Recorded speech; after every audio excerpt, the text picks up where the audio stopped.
Peygamber Yahudiler dedi, ben özümden evvel gelen peygamberleri təsdiqləyəm ve özümden sonra gelen bir peygamberle adı Əhməddir, bize müjde verilen bir peygamber göndermişim. Əfsuslar olsun ki, o Hristiyanlar, Yahudiler İncil'i sonrası təhrif edirlər. Təhrif edildiğine göre bu ayələri oradan çıxarttılar. Ve orada bir ayədə geldi ki, İslam dinin adısı, İslamdan başka qeyri bir din qəbul olunmayacaq mı? Yadımda bəziləri deyir ki, Yahudisini de bir dindir, Hristiyan.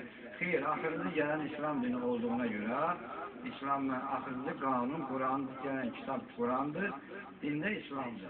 Ona göre Allah Teala Mesut Kur'an'ın Əsas suresinde gelin tecrübe Kur'an'a bakın ki, yani İslam'dan başka gayri bir din kabul olunmayacak, onlar külemeyle Allah'ın nurunu söndürme isteyecekler, Allah öz nurun buyruğu söndürebilmezler. Onun öğretildiği birisi Kur'an, ne kadar vesayetler kaçtırırlar ki aradan aparmaya çalışmak isteyen adam insanlar var ki vesayetler kaçtırırlar, onlar o aradan aparabilmirler. Aparabilmeyecekler inşallah. Çünkü ona göre aparabilmesi Allah koyuyor kitabı. Öyle bilmişim biz bu. Allah koruyan kitabını hiç kim aradan aparabilmez. Çünkü Kur'an aradan geçsin, o da size peygamber gelmeli. Size kitabda Kur'an'da da Allah sana haber verir ki yani size başka bir kitap göndermeyeceğim. Dünün İslam dininden, kamil bir dinden tamama getirdim. Peygamberlerle, Muhammed'le tamama salavat. Allahümme Muhammed ve Ali Muhammed. Allah Teala bizi Kur'an'la Ehl-i Beyt'ten kenar salmasın. İnşallah kardeşlerimize yarın o hadiyesi siz demiyorsunuz.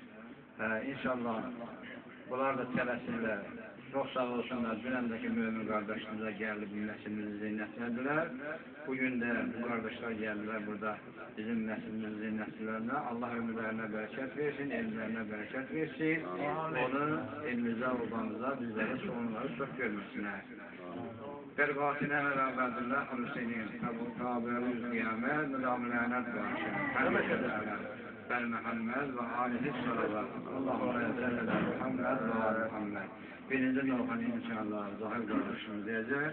Onu da cem'en batınından müstahidunun salavatına yad ediyor. Allahümme sellem Muhammed ve Bismillah.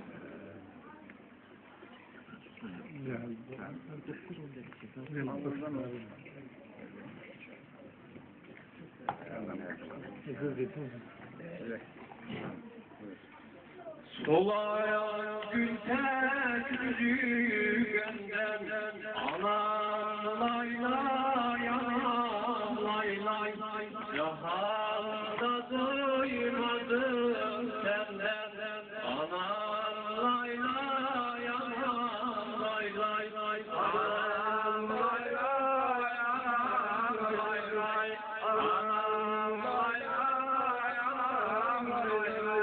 anam lay lay, anam lay lay, anam.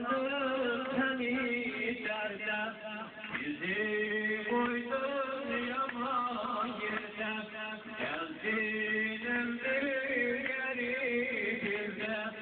Anam lay lay, anam lay lay, anam lay lay, anam lay lay, anam lay lay, anam lay lay, anam lay lay, anam lay lay. Özün çok ağladım, doydum, kaldım gül terkip oldum. Nefesini yetim koydum, aman lay lay, aman lay lay, aman lay lay, aman lay lay.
Görmedim hiç gülen yüzler, yürekte kaldı hasretler.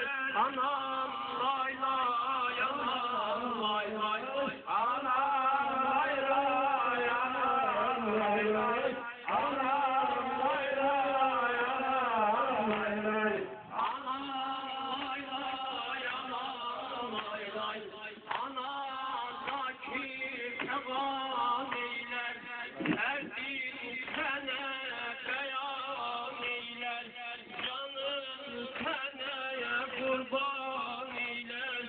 Anam lay lay, anam lay lay, anam lay lay, anam lay lay, anam lay lay, anam lay lay, anam lay lay, anam lay lay. Merceğin lezzetten şahırlarına, merceğinden fəhrilerine, Şeynabranların gəmin oranların, gəmin bakrarlıqların salavatdan yad edir. Allahümme sallallahu Muhammed ve Ali Muhammed vel gâfilerine râbadillah Hüseyin tabiri üzleyemez müdavlerine başer hemşereler Muhammed ve alihi salavat Allahümme sallallahu Muhammed ve Ali Muhammed. Gel gör kelbi selayanda ne gamdı ya Muhammed, bu sir Ali abaya ayağında ya Muhammed, hayal-ı Zeynep bağlam hüryandı ya Muhammed, heyberimiz olda kalandı ya Muhammed. Gel gör kelbi